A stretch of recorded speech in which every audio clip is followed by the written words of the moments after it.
Welcome to the Pestle, reviewing and breaking down movies to look for insights into the movie-making process. Hosted by Netflix. Original programming that's 1 part HBO and 9 parts Sci-Fi Channel. Let's dim the lights and go to the movie theatre. Welcome everybody to the Pestle. Today's show is brought to you by Kim's Antiques. Find the right thing at the right price and then get out at Kim's Antiques. Welcome everyone to the Pestle. I am Wes. And I am Todd. And you know the deal. We're filmmakers. We make things in front of, behind the camera. And then we like to look at movies and review them with those things in mind. Like, how do we get better at what we do off camera? And then how do we translate all the things we're watching in a movie? Whether it's, cinematography or the acting, like where do these actors get their methodology and how does that impact the process? Yeah. And then along with doing that, of course, we're out there making our own stuff. In fact, you just made something that got into a festival and you spent your weekend flying about, going to hang out with Justin Betancourt, your director and writer. Yeah. How was that experience, man? Seeing you, because you were the lead actor in this short film called Glow, and it's you on screen in a movie theater with a bunch of people watching. What was that like? Yeah, it was nerve-wracking. But awesome, man. Like, awesome. Come on. Who doesn't want to, see your work on the big screen? Yeah. I was more excited about the musical part, actually, than the acting, just because I think I've seen it so many times, like, because I scored it. But yeah, no, it was pretty cool. I'd never been to a film festival before. I've played musically at South by Southwest, but I've never been to the festival, and so it was like pretty cool. Got to see a bunch of other films. Some were really awesome, and got to meet a bunch of really cool people. Good connections, so that's cool.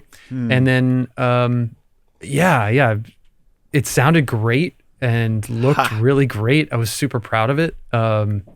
I think it was one of the better looking films that played. Nice. And it was interesting too, because, I've never seen myself on a big screen before. So really, even though, I have monitors here and when I'm scoring, I can see it, on a pretty big monitor, pretty close. It's different, on a big screen. So acting wise, I was taking notes in my head of how to do it better or different next time. And I found myself doing that, and I hadn't really done that before. Or noticing things that I did that I liked. It was cool. Like, one of my biggest things was not to blink. My whole thing was I don't, the performance can be what it is or whatever, but just physically, the only thing I care about is just don't blink. And I really didn't.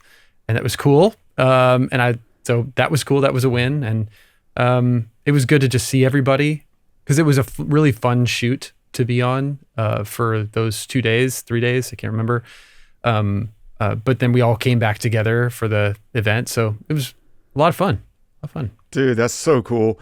Yeah, I know what you mean. Like, watching yourself perform, it's hard to not take notes. Like, my very first acting class I took, that was the thing. It's like, bring something to a recording device or media, and he'll set up his camera, you pop your media in, and whenever you're doing your scenes, you record it, then you get to take it home, and the fun part is watching it, which is an awful experience. But you grow so much from watching you actually perform. It's one thing to sit at home, set up a self-tape audition, and then watch that back. That's not the same. Like, because in class, there's more pressure in a similar way that you would experience on set. And so having that kind of pressure and a scene partner and going for it, you start to realize, oh man, that was my very first revelation, was I was a bobblehead.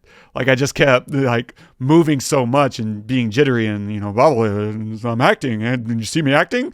And it was just like the first thing that I realized I need to break that immediately, because this is agony. Now, I generally hate watching myself anyway, but that makes it so much worse. So that's a really cool experience to to watch yourself on the biggest screen, and I can only imagine the extra layers of detail you get out of that. Like, oh, don't forget to trim your nose, all that stuff. Suddenly it just screams. Like, it's hard to hide any flaw once it's blown up on a 30-foot, 100-foot screen, whatever it is. I have no idea what the dimensions of a theater are, but large, very, very large. Large. Yeah. But it also, and it also really heightens every detail, so whenever I remember, certain lighting scenarios taking a long time to set up, I think we're close, but it takes another 20 minutes, 30 minutes, whatever, to get it where it needs to be. And that kind of thing is super important. And you don't really notice it if you're watching it on your phone, but you do notice it when you're seeing it on a big screen, or at least I did. I remember these scenes, like a couple of moments, and taking a long time to set up, and then seeing it later, I understand why. This scene is during the day, even though it's in a garage, it's during the day. It needs to feel like it's during the day. This scene is at night in a garage. It needs to feel like at night, even if it's during the day. Like it's, and so setting those things up takes a long time. And it's not even necessarily that I see it on the screen, but I feel it. I feel like it's daytime, or I feel like it's nighttime, even if I don't see any sunlight. So anyway, so it was a really cool experience, honestly. And I'm really proud of Justin and Kirby. Kirby's his wife. She produced it. Oh, nice. I'm really proud of them.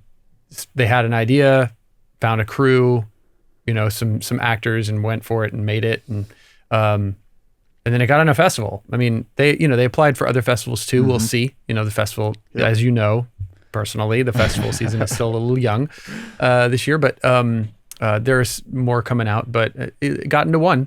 So yeah, it was a lot of fun. Cool. That's awesome, man. Congrats to that whole team, and props to you for not only acting but scoring it. Like it's a lot of weight, and you rocked it, man. I've already seen the film, of course, and it's fantastic. Great job, everyone. Nice. So yeah, what are we looking at today, man? Yeah, so today we're covering the new Soderbergh film, Black Bag. If you haven't seen this film, please pause the episode and go watch it, because we're going to spoil all the things, and this is a spoiler movie. Yeah, it is. We'll do a dive into some of the cinematography, practical lighting, probably talk about how Soderbergh works as both director and DP, and how that plays into how he lights his sets. We'll also dive into some of the story and writing. We'll talk about story engine, which is something I don't think we've technically talked about, even if we've talked around it pretty much the entirety of our podcast run. So we'll specify story engine and what that means to me, as well as some of the subplots and other such stuff and things and stuff. And a quick synopsis of the film. When intelligence agent Kathryn Woodhouse is suspected of betraying her nation, her husband, also a legendary agent, faces the ultimate test of whether to be loyal to his marriage or his country. Directed by Steven Soderbergh, written by David Koepp, cinematography by Steven Soderbergh, featuring Michael Fassbender as George, Cate Blanchett as Kathryn, Tom Burke as Freddie, Marisa Marisa Abela as Clarissa, Regé-Jean Page as Colonel James Stokes, Naomie Harris as Dr. Zoe, and Pierce Brosnan as Stieglitz. You are one naughty husband, George. You asked how it works. To be with someone in this business, this is how. You each know what you know, and you know what you'll do, and you never discuss certain things again. I watch her, I assume she watches me. If she's in trouble, even of her own making, I will do everything in my power to extricate her. No matter what that means. You understand? My God, that's so hot. Dude, so we were just talking before we rolled, like, this is an espionage film, and Soderbergh, doing his thing. Did you have fun? Are you tired of spy thrillers yet? Definitely not. This is great, as always. Really love all of these. So, and we've got more coming up this year, so I'm glad I'm not over it. Yeah. I was really looking forward to this. I love Fassbender. I love Cate Blanchett.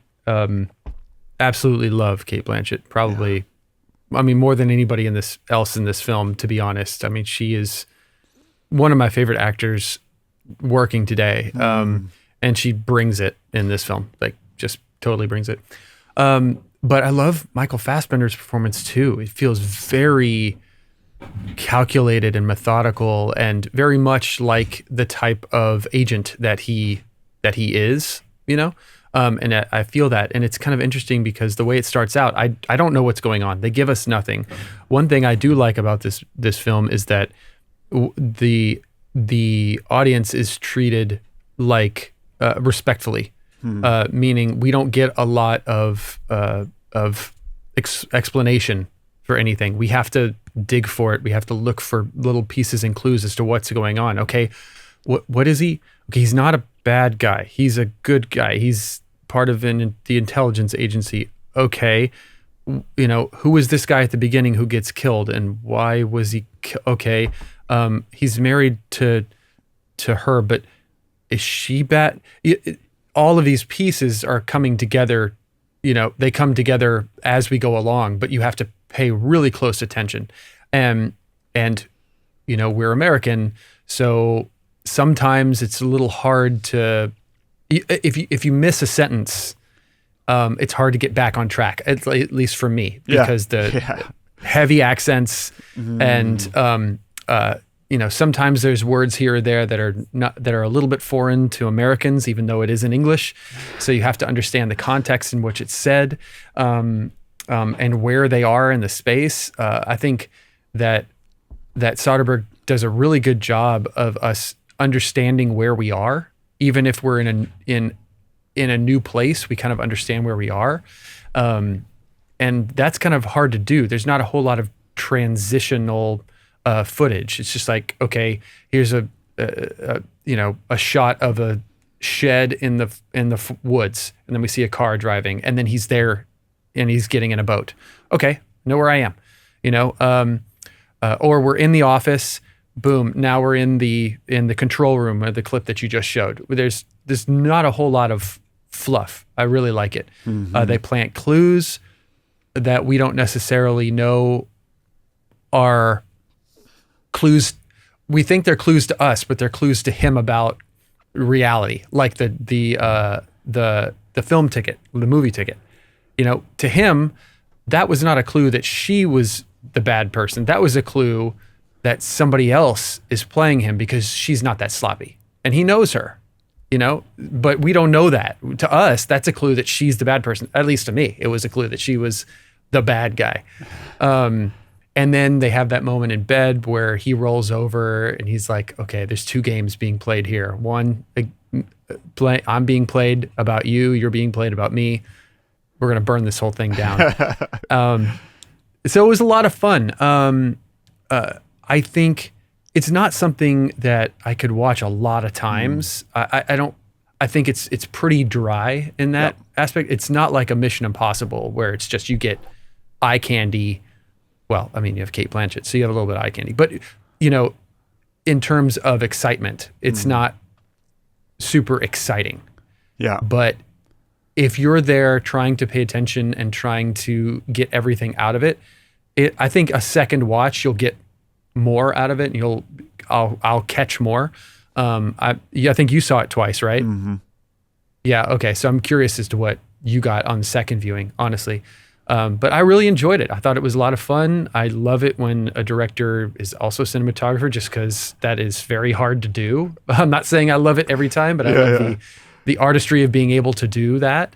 And I think he did a great job. I'm curious as to what you thought and what you think about particularly all of the bloom on the lighting. Like the candles and the lighting in the dinner at the beginning, especially. It feels like almost like a dream, you know, like not reality almost. Yeah. What did you think? Soderbergh definitely has an affinity towards these old Hollywood stylings, right? If you go back into whatever the 40s, black and white, they were blooming their highlights all the time. And so I feel like he's just got a certain idea of what a movie is. And part of that speaks to that. And I think part of it also speaks to the way he lights, which I'll come back to here in a minute. But I really enjoyed this, man. I didn't know how much I would like it going in, but once it got rolling, I was like, this is fun. Like, I like the mystique of all the characters and like trying to connect the dots. The movie ticket stuff, and it's interesting too how much everything kind of played out the way I thought it was going to play out in some ways. So like the movie ticket stuff, I was like, that's really sloppy if that's hers. There's no way. But because he is who he is, he played it like he had to take it seriously, just in case. And that's why I think anyway, he follows that road. He's like, well, I got to do my due diligence. That's all this is. Like, I don't think it's her, but I have to respect the reality that I don't know right now. And so he asked her, at breakfast the next day, thinking about seeing a movie. She's like, is anything playing? What about Dark Windows? Haven't heard of it. So he's like, okay. And then he goes into the movie theater and he's watching her. He just like creeps over. And I loved the way they shot that scene because there's two moments, there's two beats. There's that first beat where everyone jumps except her. And you're like, she wasn't surprised because she's already seen it. Oh, crap. And then the next beat where she does jump. And you're like, oh, wait. So either she felt him watching her or that really caught her by surprise. We don't know. So it's not really an answer. We still don't really know. And so I love just the way that if you're thinking about things, he's got something for you and he's not tipping his hat yet until it's time to tip his hat. And so it's a great teeter-totter, which is what you want out of a thriller. It's like you want people to feel like they have an idea and then kind of keep pulling the rug a little bit. Like, I'm going to keep you off balance. And so that for me is really fun. I had a great time and agreed about Fassbender and Cate Blanchett. Like, they're fantastic. I was shocked. Like, Naomie Harris has joined the club that refuses to age. What the actual hell is going on? Man. Wow. That's outrageous. 20 years ago, she made 28 Days Later, and it looks like she just stepped off set. Yeah. I don't know. Her skin just doesn't age. Not at all. Like, that's hella lotion and SPF in her stuff, man. That's incredible. Yeah, she's amazing. I was really excited for Marisa Abela because I've only ever seen her in Industry, and I thought she does such a good job in Industry on HBO that I haven't watched. I'm not that magnetized by her yet. And so I haven't gone and started watching her other films. I know she does stuff here and there. Like she did not Lady Gaga. She did Amy Winehouse, I think. And she played Amy Winehouse. But I haven't seen that. Like, I see that. Yeah. And so I've been waiting for a chance where she just kind of popped up into something I was watching. And I thought she did a great job. She's loose and fun. And it fits her character perfectly. And the way she interacted with Fassbender, just such good dynamics. Because along the way, you don't know if she's just really, really good at this spy game or not, because she's so cocky. If she is the mole, she's incredibly cocky. And she's like challenging, oh, when are you going to put me in front of your lie detector test, right? And it felt like flirting, which still stunned the whole party. Everyone record skips. They're like, what? She's like, sorry. So it felt like flirting, but it also felt like she knows what he's doing. Therefore, catch me if you can. And at the same time, it was really just her being a coworker. Like, at the end of the day, it was just her. She's loose because there's nothing at stake for her. She doesn't know. That's just one of those extra fun dynamics that you really want in this kind of film, because it's not super serious. Like, it's not Mission Impossible serious. But it's also not super light. It's not Ocean's 11. We're laughing at ourselves. And it's riding this really fine line of taking itself seriously, and still playing with the audience. Because I agree, like, this isn't something I'm probably going to watch over and over and over again. Maybe, in another 4 or 5 years, I'll watch it again. And that'll be fun then too. But otherwise, yeah, there's not that much happening. It's just a good, once you've kind of forgotten all the big beats, to revisit it and you're like, oh, that's right. And that'll be fun again. I will say I didn't get anything new out of my second viewing, and that kind of reinforces the idea that it's not highly rewatchable. Everything I assumed pretty much was the same on my second go through. I think there might have been one small detail that popped out at me in the second viewing, and I'll see if I can dig that up. But otherwise, yeah, it was just, to me, it was all pretty plain on its face. And I don't know, I enjoy Soderbergh. I just don't find a lot of his stuff that I get super excited about. Like, there's huge chunks of his library that I haven't watched. That's just because the stuff that seems to interest him the most isn't really stuff that interests me that much. But at the same time, I've just watched his last two movies in theater. Like Presence was a really fun time. And now this, I had a great time. And so him and David Koepp just kind of keep making things together. And Koepp, if you have your, movie hat on, is who adapted Jurassic Park. He was the original OG who adapted the book into the screenplay. Amazing. So, Amazing. He's been around, kicking around for a while now. Yeah, and they're fun. Like, I liked Kimmy. That's a fun little 90-minute, thriller as well. Yeah, so I don't know. I just love how active Soderbergh is. He's just going to keep creating. And then what goes hand in hand with that is his lighting style. So yeah, let's dive into that a little bit. Because after Ocean's 11, I was like, okay, I need to just go sit down and figure out how does he on a practical level operate. And it's kind of what we were suspecting. Like, he works with his gaffer, and his gaffer comes up with ideas, but often it's him. And the thing that I didn't suspect was how much he likes to light with practicals. And so whenever I was scrubbing through, like, behind the scenes of Ocean's 11 after, a day or two ago, this is weeks after our episode, I realized there was a shot in there, the dinner table shot, where I thought they were doing a Bob Richardson special, where I thought it was like a top light with like a snoot that's bouncing off the table. And that is not what, and because the table was so hot, I was like, the light has to be coming from above, bouncing. But in reality, there was a lamp, and the hot spot that I was looking at was the actual lamp that was lighting the actors around the table. Oh, wow. And so I was like, oh, so he's been after this idea for a while about practicals. And I think he's only gotten more and more heavy on the idea of, I'm going to walk into my location and see what it's offering me and go with it. So it doesn't necessarily, now he says, I think, or someone I was reading was like, he likes to work with available light. And that's true to some extent, but I do get the impression he's swapping bulbs out. So to me, when someone says available light, it's talking about going into a location and not bringing anything. Like, there's a window, there's a lamp, we'll just pop the lamp on and go. Maybe that's not technically accurate though. And so what he's doing is he's seeing that lamp and he's saying, okay, let's swap that bulb out. It's got a little 40 watt thing in there. Let's throw a dimmer on it and put a 250 in. And now we can generate a lot more light and then dial it to taste.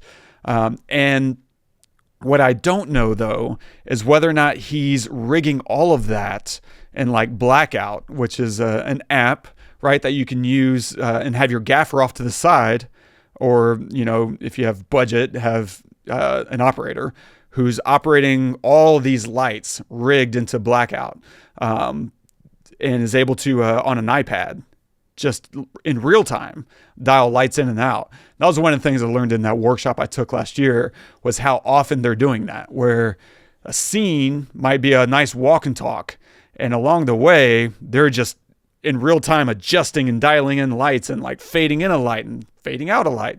They're doing all that in real time, so that you don't see a light popping on, or it's not cheating or, over exposing an actor, all those kinds of things. You're able to just keep your look intact. And Spielberg is obviously really big on this, but a lot of directors are, and just being able to in real time fine tune their lighting. So I wonder if Soderbergh is doing that as well. Some of these scenes, it does not look like it. Like the dinner table scene. towards the beginning whenever he plays the resolutions game, which is a fun game. That's a simple idea. And it's like, why don't I think of those things? That's such a good idea. And it plays into this whole world. But that dinner table has, this is one thing I saw on my second time through, after this was in between. My first time through, I didn't look up what Soderbergh was doing cinematography wise. And then in between, I was like, well, maybe I should dig around and how's he operating? Oh, he loves practicals. Well, I'm just going to really study the practicals in this movie. And on my second viewing, I counted, I think, 16 table lamps in that dinner scene.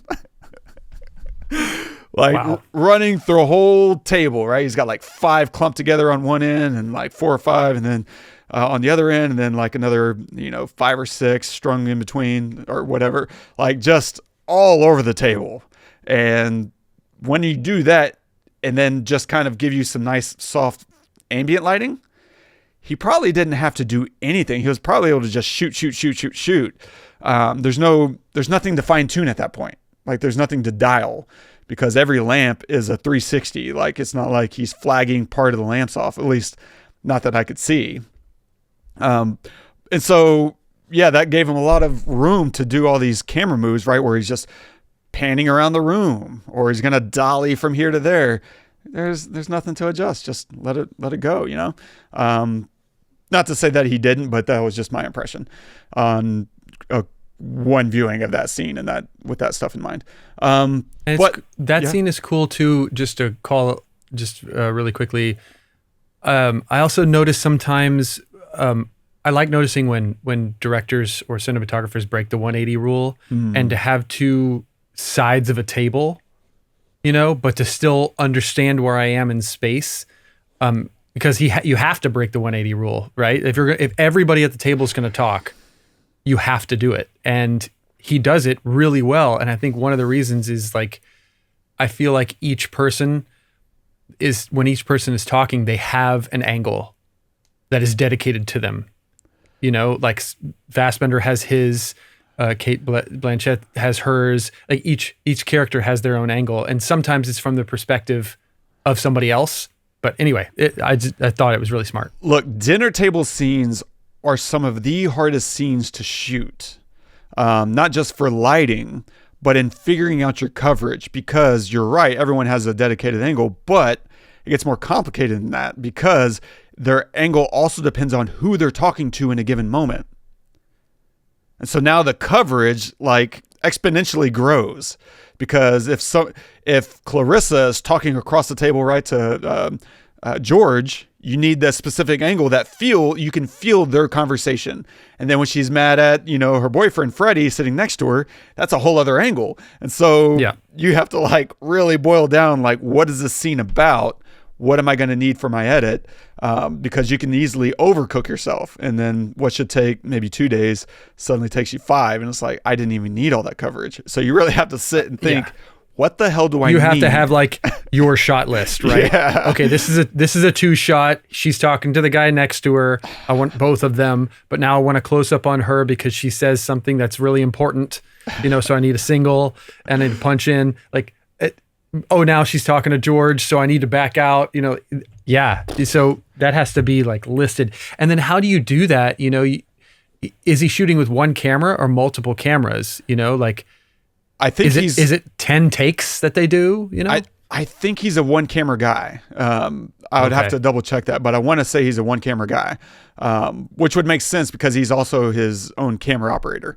Now there might be a scene here or there where he needs multiple cameras, but for the most part, if he's opping, then he's like, I don't want anybody else controlling, or maybe, I don't know. It's all dependent on the story he's telling, I'm sure. And scene. That's got to be also hard for the actors too. I mean, if you think about it, they have to do the scene pretty darn similarly multiple times. I mean, 20 times, so if she says something with a certain amount of aggression, she has to match that aggression multiple times, for this moment. Maybe they picked moments that they were going to do, and now we're going to do this moment, and now we're going to do this moment, but then they're doing it 10 times or whatever they need to do. Luckily, it's a really long scene, and I say luckily just because that means you have 6 people at a table, that's a 1-page scene, man, you just screwed your whole schedule. Like, you might end up, needing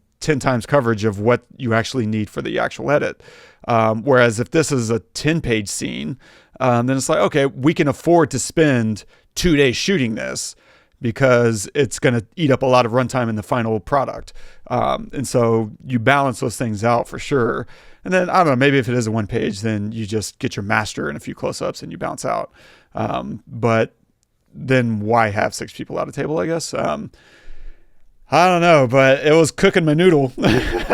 Yeah, man, that's pretty awesome. It was sweet. And then you have the opening shot is this really long tracking shot through an alley into a club, connects with his contact there, Meacham, right? And then they move to outdoors.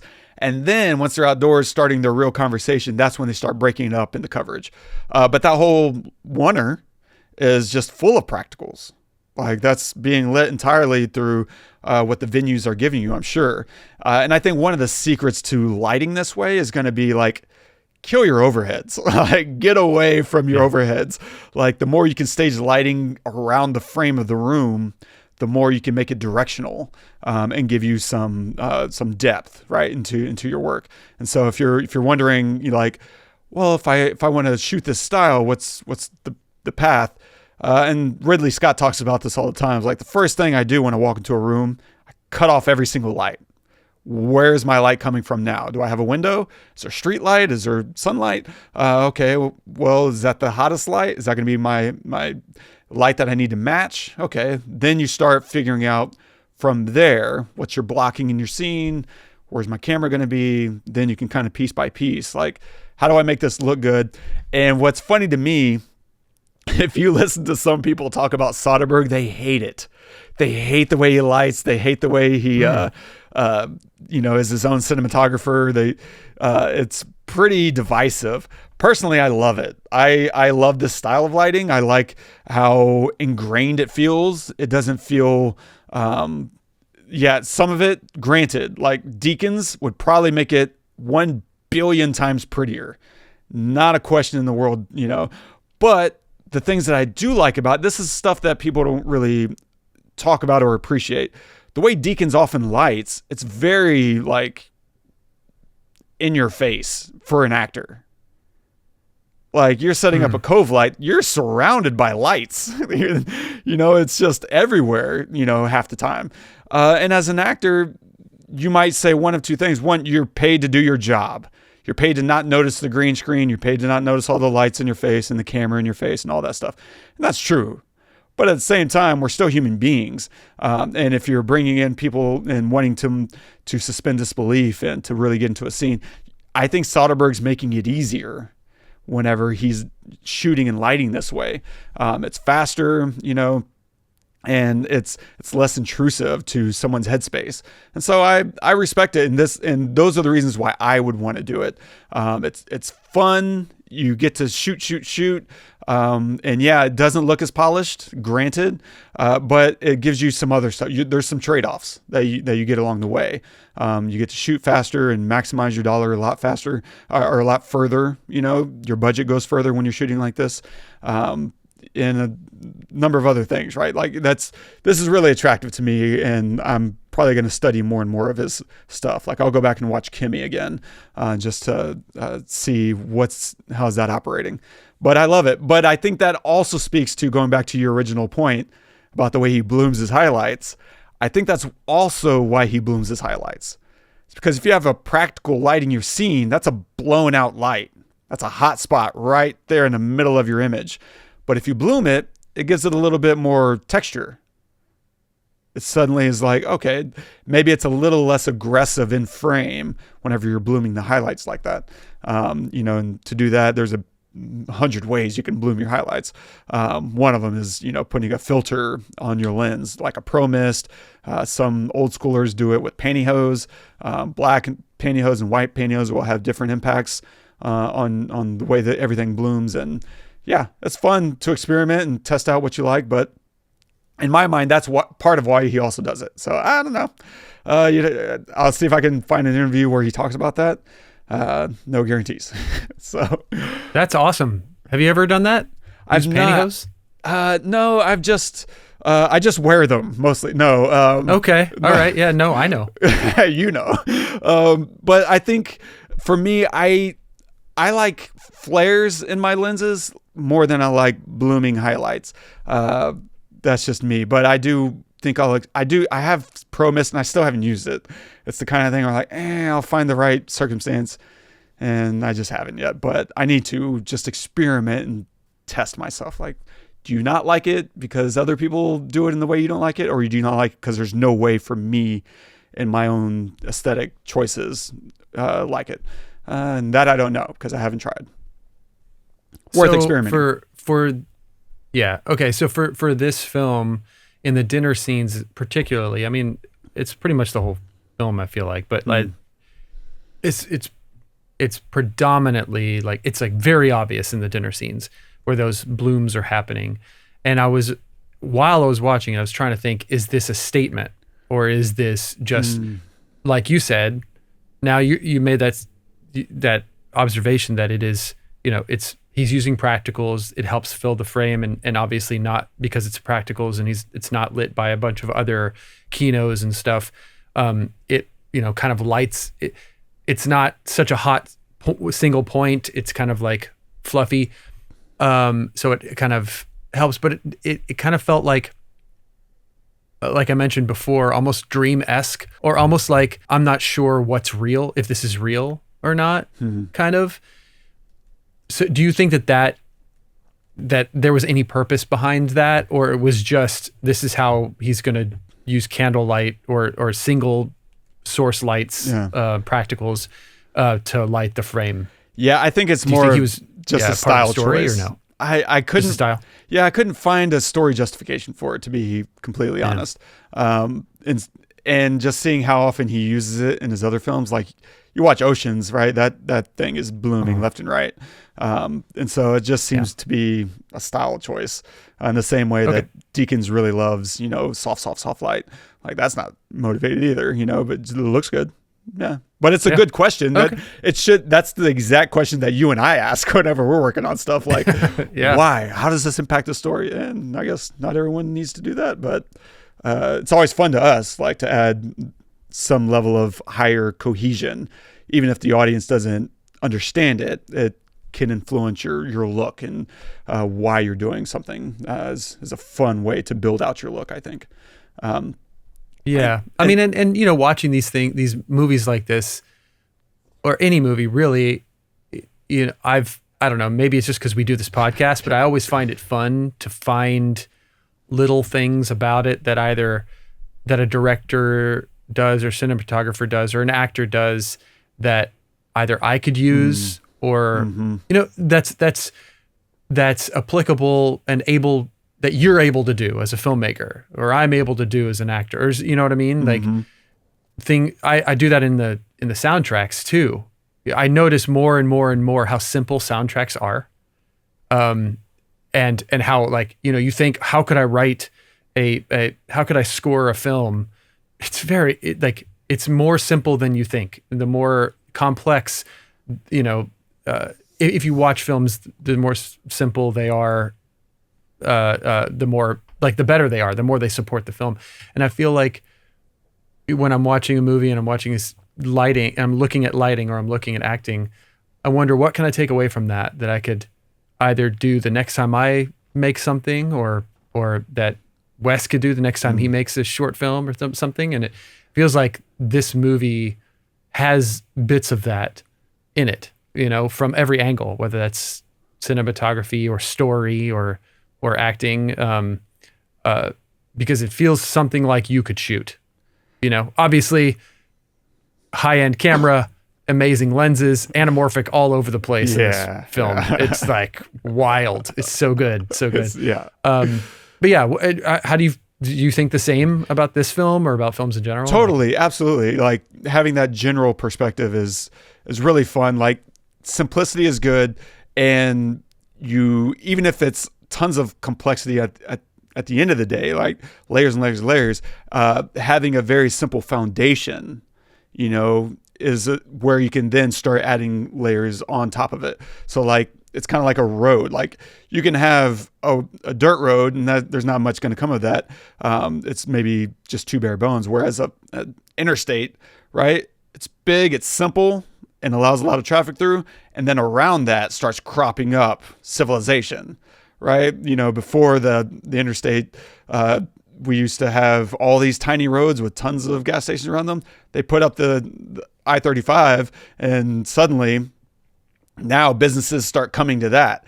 And so I think it's this idea that you're talking about of start simple and then you can add layers onto it as long as you understand exactly what your fundamental idea is. If your theme of a score is going to be, man, it's really, you know, this bassoon is just carrying the heartbeat. You can feel it in your chest.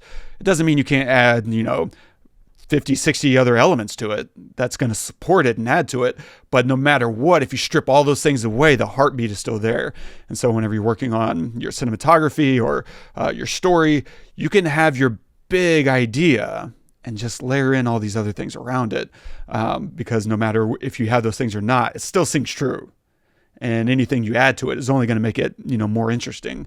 But if you don't have that foundational thing, then you just have noise. You just keep adding noise, and that's going to make it really, really hard to understand and have a strong through line. Like, you don't want chaos and noise. You want some big centerpiece that you then build around. And I'll come back to that thought here in like 10 seconds because this story, I think, is a really good element to that of what you're talking about. My only other comment about practicals that I noticed was like they go to breakfast the day after the dinner party, and that's when he starts having the conversation about the dark windows, the movie ticket stuff. And it's so funny because this is a daylight scene. We're in that same space, and there are like lights everywhere. Like if you look in the kitchen and the cabinets, it is lined like rows and rows of white LEDs blasting everywhere. And it feels like it's just the sunlight kind of pouring in. But in reality, that whole scene is just chock full of white LEDs. And it's blooming still, and it looks really good. And is able to, you know, move around. Your blocking isn't hampered by any of that. The more you watch with practicals in mind, watch, you know, his cinematography is just like screaming. It's everywhere. And it's kind of cool. I like it. I am taking high motivation from it. So story and writing, this is fun. I'll start with the subplots because I think what makes a really good story is an understanding of what your main thread is. And whatever that main thread is, whether it's theme or plot, the subplots are there to support it, right? So we have two main things going on in our plot, which is his marriage, and then trying to catch a mole, right? So let's look at the subplots with that in mind and see how it's supporting the overall themes and plot line. So first thing my favorite aspect of the subplots is the fishing. He goes fishing. Like, what a random thing for a spy to be doing. And it's fun, right? Because it has a secondary meaning related to his hunt for the mole. And they insert that, you know, depending on how you watch movies, I guess, it's either very overt or it's very subtle. For me, it was just hilariously, you know, on the nose because one of the early conversations he has with his wife, with Kathryn, is this coy conversation while they're eating dinner, while they're eating fish. And she asks him, as she's eating, is it a tough fish to get? And he's like, it's an impossible catch. And so there's a bit of a cat and mouse conversation happening between the two of them right there, about her saying, is it difficult catching what you're trying to catch? And he's like, it's impossible. And it's very, very fun. And then you have that first fishing trip with George, where George is thinking, and he's replaying the dinner with the suspects. He's analyzing everything about it, like the looks that they were all giving each other and giving him, and he's just running it through his mind. And it's like he's got something, and then he gets a fish on the hook, and he's starting to, and it breaks free, right? And so it's emblematic, right? He's got some ideas about who the mole is, but it's elusive. He gets away, right? And I love that. It's simple, but it's reinforcing what he's going through, his experience. And then the second fishing trip, where he's with James, the colonel, right, on the lake. And George has this gun in the tackle box, tons of tension. One, is he going to pull it? Two, does James know he's going to pull it? And is he armed as well? We don't know what's going on. So there's a lot of tension that you're able to generate just from telling the audience there's a gun in the tackle box and now he's reaching for it. And this is the important question. Hey, so what do you still think Kathryn and that pseudonym she was using? And he's like, oh, no, it was my bad. Like I overplayed it. Like I didn't realize it had been used and recycled accidentally, blah, blah, blah. And so that's whenever he decides, okay, I'm not pulling the gun just yet. But what's great is James is now the one getting a fish on the hook, and he's freaking out a little bit. He's like, he doesn't know what to do. And he asks, like, what do I do? And what his response, George's response to this is so good. He says, let him run for a minute. Mm-hmm. James is our bad guy. And if you're paying attention to the subtext of this whole element, he's saying he's going to let James run for a minute. He's putting away the gun. He's not going to catch him just yet. And it's so good and then you have the very next scene. We cut to Kathryn visiting Stieglitz, who is eating an illegal fish. That's the first thing she comments on when she sits down. She's like, that's illegal, isn't it? And he just kind of shrugs it off. And that's a character flaw, right? He's an unprincipled man, and he's flaunting it publicly. He's flaunting the law publicly in front of another agent who also knows. Now, he doesn't know that she's coming, I guess, but the fact that he has no qualms of breaking the law, of course, speaks to who he ends up being revealed to be, which is a lawbreaker himself. Okay, so that's the fish is playing this whole one subplot. The relationships are all a whole other subplot, right? We see how other relationships operate, which is a major theme in this film. And so you have therapist Zoe and James. Their relationship is toxic, right? She admits she's not any healthier than her patients. And then she breaks up with James in their therapy session. Oh my God.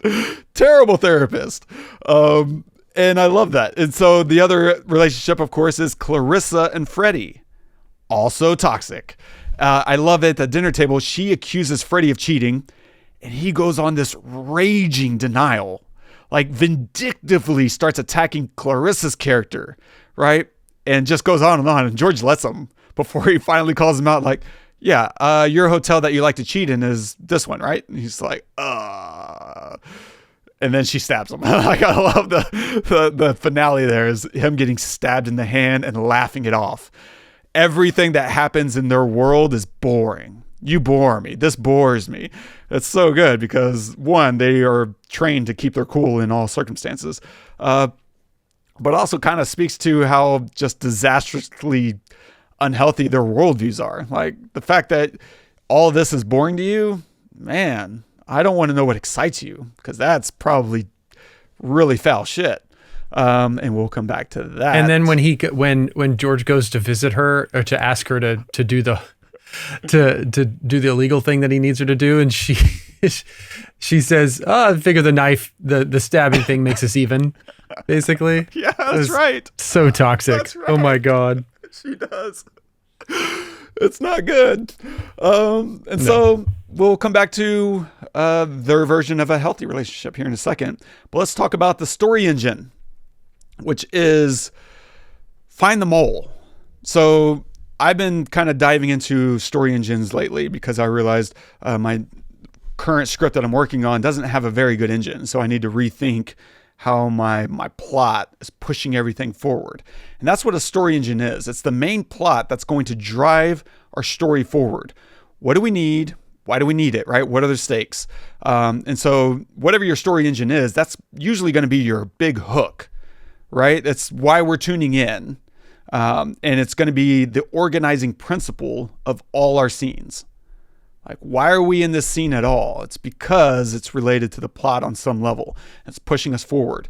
And so Black Bag gives us this engine in like the first 5 minutes. The very first two scenes, right? We need to find a mole, or thousands of people will die.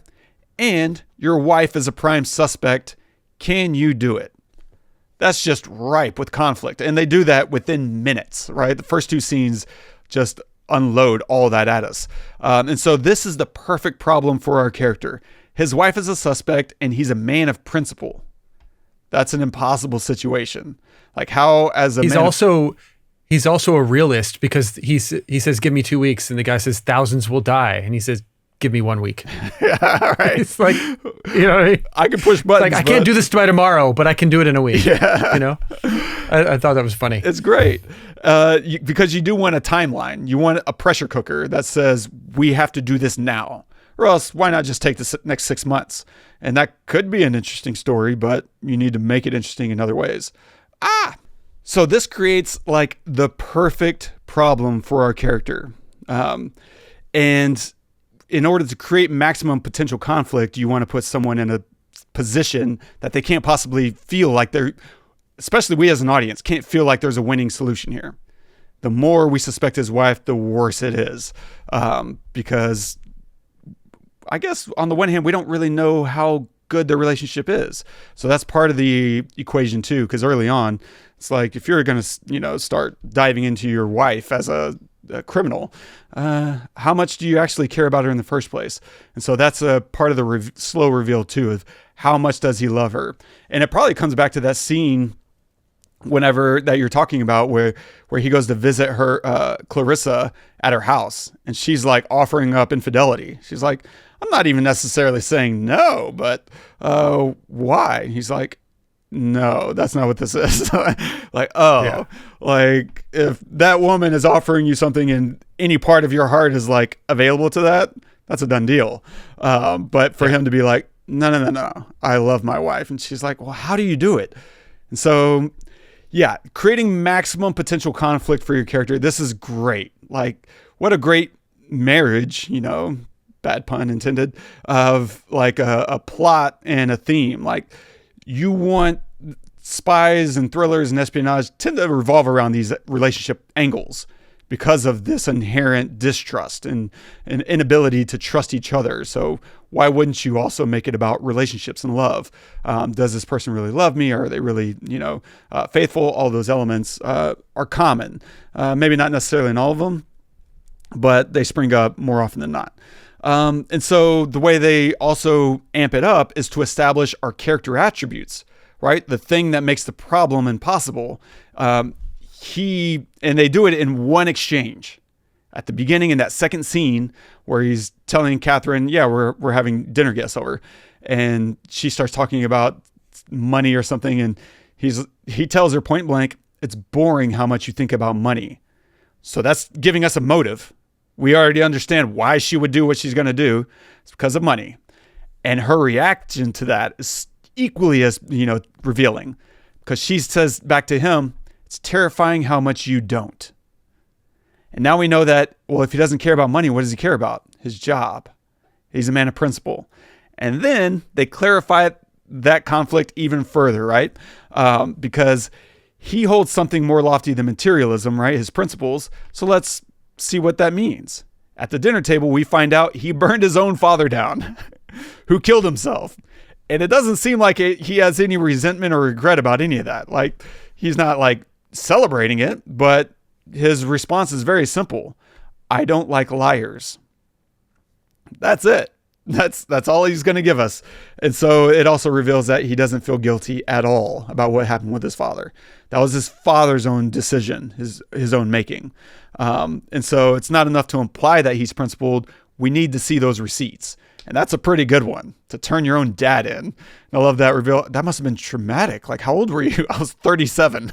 Like, oh, okay. I loved that.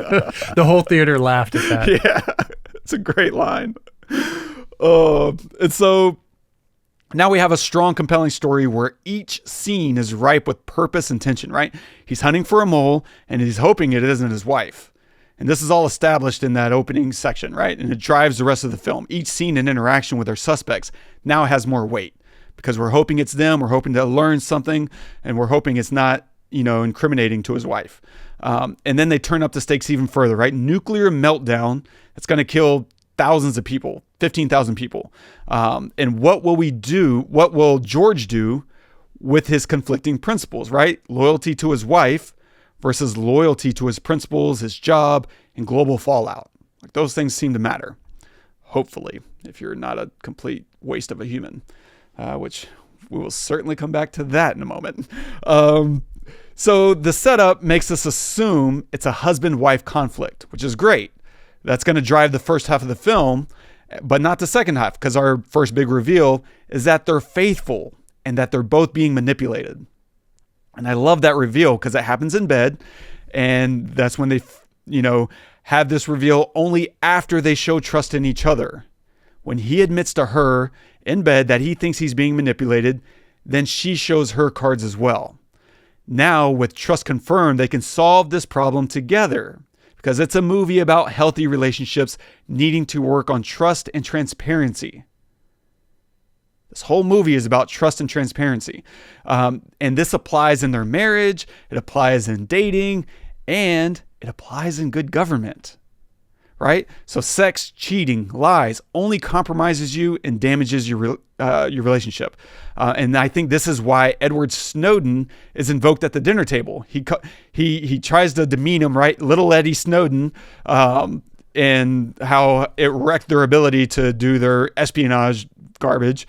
And he, if you are not aware, right, Edward Snowden in 2015 or so, had that big whistleblower moment. He revealed, created transparency to what our United States government was doing, right? Lying to us, spying on us.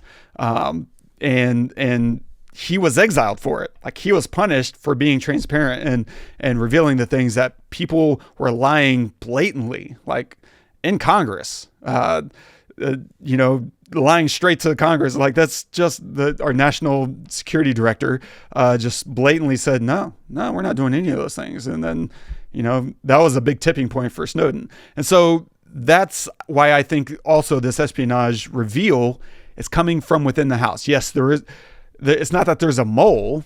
It's that, our own head of this British agency is the one doing the damage. He's the one doing the real treason here, by letting loose this, virus, Severus, giving it to bad actors who are going to go use it and kill thousands of people because they think the greater good is that this will cause the war, the conflict in Ukraine to cease. This is their version of doing good, is by killing 15,000 people. And so our agents debating this idea of Snowden at the table is interesting because the one who's most disgusted by it is James, who we end up finding out is, the mole, quote unquote, the person who's behind all the Severus being released. And so I think you can make sense of this entire movie through this lens of transparency, right? The first conversation that we see Kathryn have with George is, I can feel when you're watching me. I like it. She likes the transparency. She likes that she's being watched by her husband, because for her, it's safety because she's not doing anything foul. It's a good thing for her. Transparency is always welcome whenever you're not a piece of shit. Whereas these other people at the table are terrified of transparency. They don't want everyone knowing their secrets because it's not good. And so with his secret ops with Clarissa, he tells her, right, in that clip that we played, this is how you have trust. I watch her and assume she watches me. We don't talk about certain things. Like we understand that we're able to trust each other because we're not hiding anything from each other. And that's okay. That's a net win. And I think the other interesting relationship aspect is Meacham, the guy who dies, the one who originally sends George on his mission, right? He's at home. We have two scenes with him. That first one where he's out cheating on his wife, and our second one where he has a drink, sends his wife to bed, and then dies, right? He was unfaithful to his marriage. I think it's just playing into that whole other element of, you can either be faithful and transparent or not. And if you're not, you're excused from the table. Yeah, I love it. I also like that their house number is 8. I feel like that's a play on, marriage and weddings and infinity, right? It's a kind of an upward infinity sign. So it's playing on that. And Severus, I thought was a clever name for the virus, right? It's Sever Us, right? It's just playing into that same idea of they're trying to split up Kathryn and George. And all those things are reinforcing the plot and the theme. Like everything, all the subplots, all these other little elements that they're sprinkling in is all about reinforcing these two main ideas. And that's what makes for a thoroughly interesting script and audience experience, even if we're not aware of it on its face. Yeah. That's awesome. I didn't think about that from Severus. Oh, yeah. That's pretty cool. It's fun. I love, this helps me, man. Like for me, writing stories and just watching how other people operate, like, you can see what separates pro level thinking Koepp, the way he thinks about story, is going to separate, someone making their very first feature and trying to make it entertaining. And they just have all these crazy storylines, these jokes that don't fit into the universe.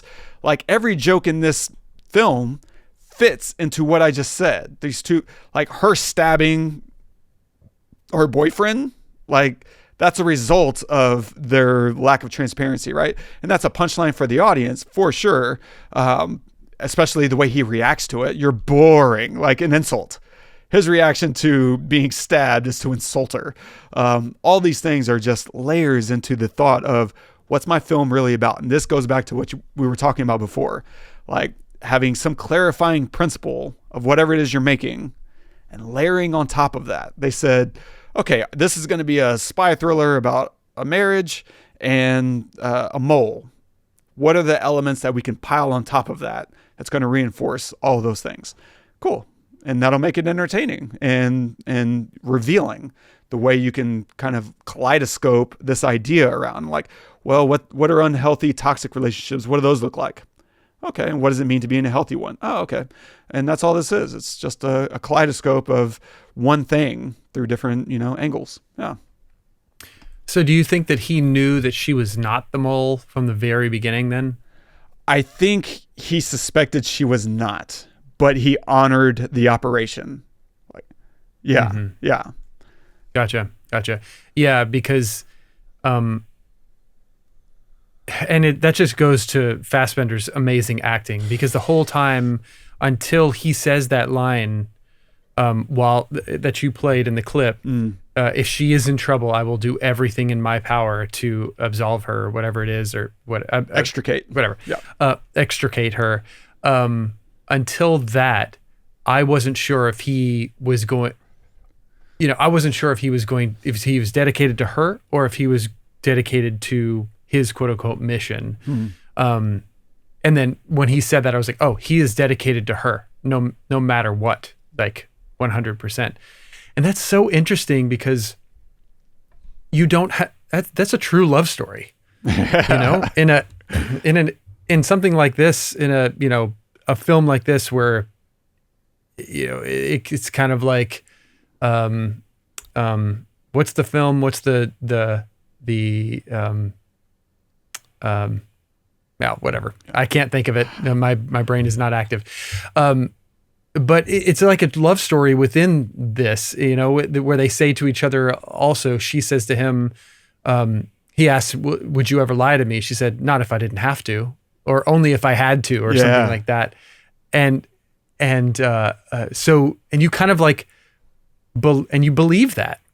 You believe that no matter what, they're going to be honest with each other. They're going to take care of each other unless they couldn't. And that makes you think, well, what is that snenario like where you couldn't, but at the same time, you completely trust them. And that is in the acting with each other. And that's in the acting, maybe if they lie to each other, that's a whole different movie, right. But that's not this movie. That's not this one. And it's pretty cool. Yeah. I love it. I also really just love the aspect of the bad guys being internal and trying to do something that they've mentally justified, because I think it's a very real look at how governments operate and how our own agencies operate. They think, yeah, it's okay to topple and interfere with someone else's election because there's a greater good we're trying to get at. And I'm just not convinced at all. So I love that whole "a few good men" scenario. Yeah. It's so dangerous and and it's toxic. It's a toxic relationship that they have with the nation. You know, whether we're talking about our own government and what Snowden revealed, or the Stories government and the British, and like they just like the power. There's a lot of other things that are going into it, but at the end of the day, you can't have a healthy relationship between your government and its citizenry if there's no transparency, and if they're just constantly lying. If all they do is lie, why would we trust them? Why would we trust the government always saying, "Oh, we can't tell you that, you know, state secrets. It's in our black bag. Like it's for your own safety." It's like, it doesn't make sense. Like, you can't always claim it's for your own good and then never reveal what you're hiding. Like, it's just too much potential for corruption. Anyway, I'll stop myself there. I've been pretty good lately, Todd, about speaking for the movie and not for me. And so I'll just quit there. All right. Whole nother podcast. Yes, right. Nice. Final thoughts, man? No, I really enjoyed it. I thought Soderbergh did a great job. It was entertaining. It's definitely enjoyable to see in the theater because I had to pay attention. You know, I had no other distraction, and you kind of need to, or else if you get lost in this movie, you will not enjoy it. You know, you have to really pay attention and follow everything, which I really love. I love it when movies they pull you along with them, but they make you pay attention. Yeah. That is, if nothing else, that is, this film did a great job of that. So yeah. Completely agree. Nice. What are you going to recommend this week? Okay. I'm excited about this because I'm going to recommend a Netflix show called Adolescence, which I don't know if you've seen it. Yes. Holy shit. That's the only way I can describe it. Yeah. There is no other words for me than that. It is an absolute masterclass in every way, shape, and form. There's nothing I would change. I was gutted in every episode.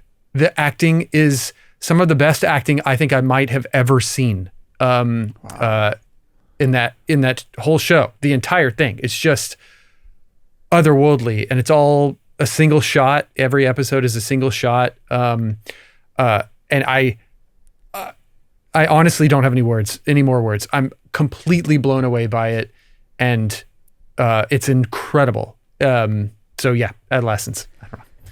Dude, it's hard. It's real hard to watch, but worth it. So worth it. Yeah. Oh, great recommendation. I'm going to recommend an anime. It really has no tie-in to Black Bag at all. So it's called Look Back, and it's fantastic. It's a really nice anime. I think it's Japanese, and it's about a couple of kids who want to make their own art. And so to me, it's a love letter to why we make art. And that's it. That's as far as I'll tell you. And it's an enjoyable ride. I think, you know, it's hard to watch that and not feel moved or interested by it. So yeah, go check out Look Back. I think it's streaming on Amazon. Yeah. So stay tuned for next week. Oh, wait, before I forget again, Art Spotlight this week. I keep meaning to do this and I keep forgetting. This is how I treat myself. I kick myself to the back. So new trailer for my short film called Trauma Minds. A great collaboration of so many people. You worked on this. You scored this movie, the short film, and you'll hear that front and center, and it drives the whole trailer. Your score drives the entire trailer perfectly.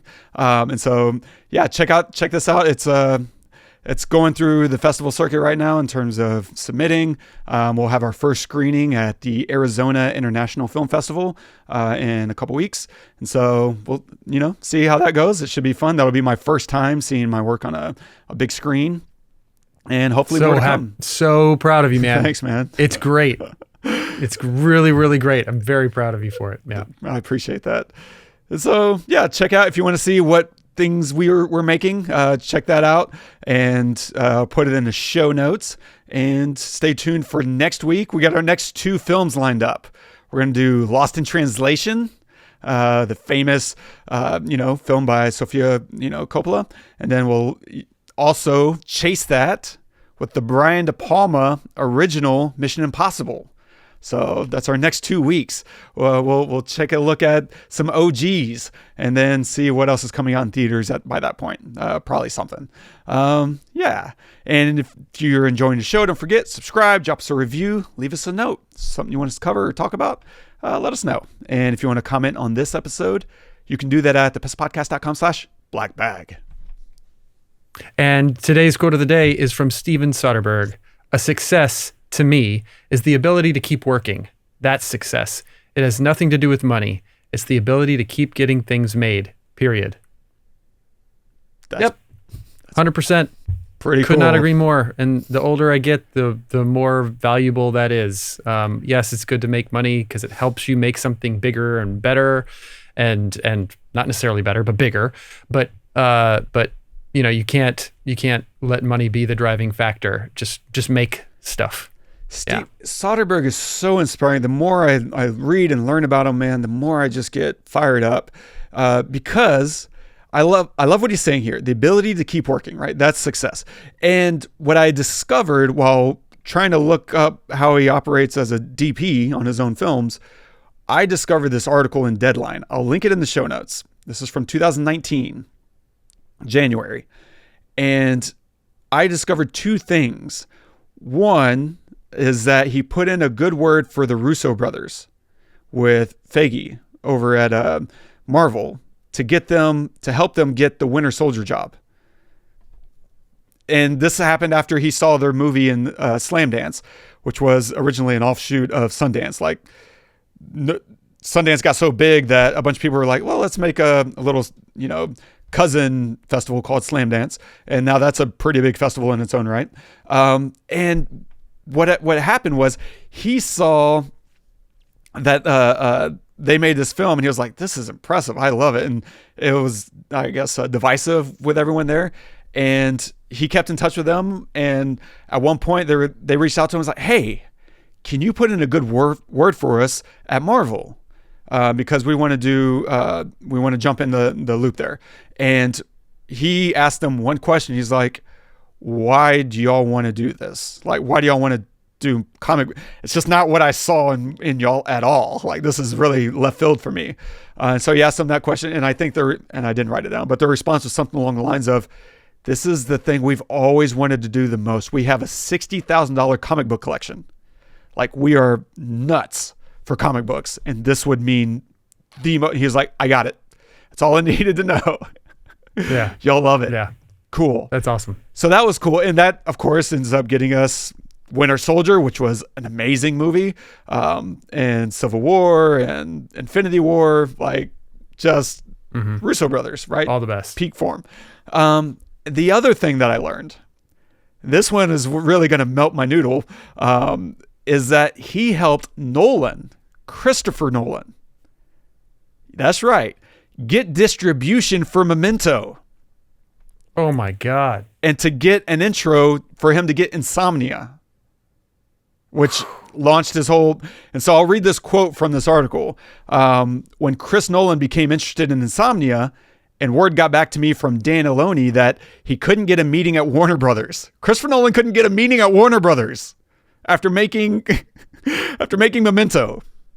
And that they wouldn't meet him to talk about it. I said, that's ridiculous. I called the person who wouldn't meet with him and said, you need to sit down with this guy. Whether it's this project or something else, you need to meet this guy. You need to talk to him. Turns out he has the meeting and it was a total love fest. He goes and makes Insomnia and begins his relationship with Warner Brothers. So the only thing I did was get him in the room. It's amazing. Unbelievable. And the second quote, and this is a chunky one, so forgive me, but it's so good. this is what he says. This is a no-brainer. This guy's ridiculously talented. Why wouldn't you want to meet with him? That was certainly my sensation when I saw Memento, for instance. And I saw it because Dan Aloni called me and said, will you do me a favor? I've got this movie made by this client. It's done the festival circuit. People seem to really like it a lot. It's gotten great press and nobody will buy it. We can't get a distributor. Will you watch this thing and tell me, have people just been gaslighting us? I watched the movie in a screening room alone. My first reaction was one of real depression because I thought, if that can't get a distributor, then what is happening in this business? What ended up happening is the chief financier, Newmarket, ended up forming their own distribution company, and the movie made $25 million here. So it ended up being a success story, but I was sort of having two reactions at once. Why won't anybody buy this movie? And there's a new kid in town. This is like an incredible showcase for someone who we're now going to know who Christopher Nolan is. I love the idea that whenever we're bitching and moaning about some aspect of the business, unbeknownst to us, somebody somewhere is working on something that in like 6 months is going to blow us away and we have no awareness of. I love that. It always happens. And it just... That's so good. It's so good. And it just reinforces what I've been saying for the last, 6 months is we all need a champion. Without Soderbergh going to bat, no Russo brothers, no Christopher Nolan maybe. I mean, maybe eventually they get their break. But what do we miss out on in the meantime? You know? And so don't be afraid to step into the gap for your friends, champion people that you believe in. We need it. Yeah. Yes. Just getting people connected with other people that you think, like getting great art out there. You know, if you think you love something and you can help somebody, do it. Man, gosh, that's incredible. I had no idea. That's amazing. Oh my God. So, yeah, ruminate on that, everyone. Wow. Yeah, golly. I'm done. It takes a village. I'll say that. That's amazing. Well, thank you guys so much for joining us. I had a great time. I really enjoyed this film. I really did. Join us next week. We're due Lost in Translation. Share us with your friends in the meantime. Review us wherever you get your podcast. Subscribe. All of that really helps, and we really appreciate it. Until next time, I'm Todd. I'm Wes. Go watch some movies.